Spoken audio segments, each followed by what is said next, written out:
जय श्री कृष्ण। लड्डू गोपाल के भक्त में एक बार फिर से आप सभी का स्वागत है। आज की इस वीडियो में मैं आपके साथ शेयर करूंगी एक ऐसी कहानी जिसके अनुसार 30 दिनों तक सूर्य अस्त ही नहीं हुआ। तो ये उस समय की बात है जिस समय भगवान श्री राम अपनी 14 वर्षों का वनवास पूरा कर चुके थे। माता सीता को रावण की कैद से मुक्त करा चुके थे। अब वो समय आया था जब उन्हें अयोध्या वापस लौटना था। अयोध्यावासी तो भगवान श्री राम का पल के बिछाए इंतज़ार कर ही रहे थे। देवलोक में भी सभी देवता भगवान श्री राम का अयोध्या आने का इंतज़ार कर रहे थे।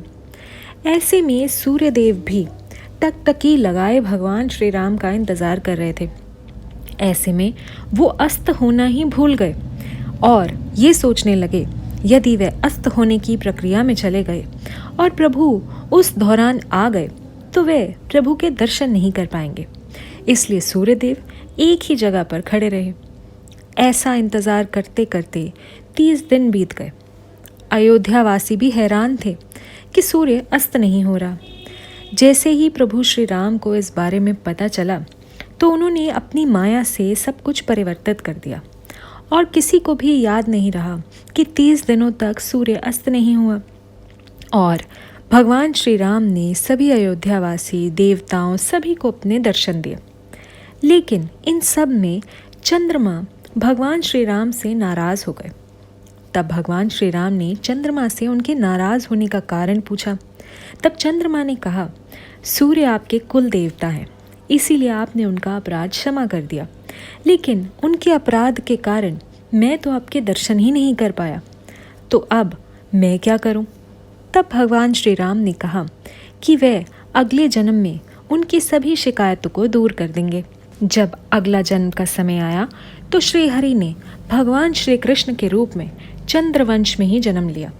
और इसके बाद जो उनके जीवन का सबसे महत्वपूर्ण कार्य था, यानी कि जो महारास का उन्होंने आयोजन रखा था, वे शरद पूर्णिमा के दिन ही रखा था।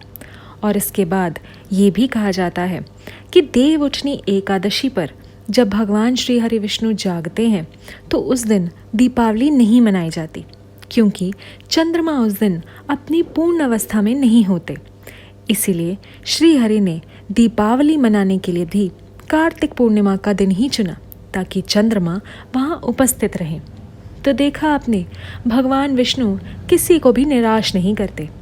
तो उम्मीद करती हूँ आज की कहानी आपको अच्छी लगी होगी।